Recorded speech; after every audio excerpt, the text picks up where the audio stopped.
DA from 1st January 24 to around 14 lakhs government employees, teaching and non-teaching staff of all school, colleges and universities, employees of all statutory undertakings and parastatals and pensionaries.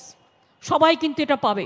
Government service holder থেকে শুরু করে আমাকে federation বারবার বলেছে, আমাদের যে federation আছে এবং আমরা দিয়ে এটা মাঝে মাঝে, যদিও আমাদের পে কমিশন আছে, এটা আমরা এক্সট্রা দিই, কারণ সেন্ট্রাল গভর্নমেন্টের পে কমিশন ওদের সেটা নেই, ওদের ডিএটা আছে, ওদের সার্ভিস রুল আলাদা, আমাদের সার্ভিস রুল আলাদা। সুতরাং আমাদের কাছে এটা ম্যান্ডেটরি নয়, ইটস অপশান। তার সত্ত্বেও আমরা দিয়ে যাই, কারণ আমাদের কর্মচারীরা দিনরাত পরিশ্রম করে, তাই তাদের ভালো ভেবেই আরও 4% ডিএ বাড়ানো হলো। এটা 1 জানুয়ারি থেকে কার্যকরী হবে।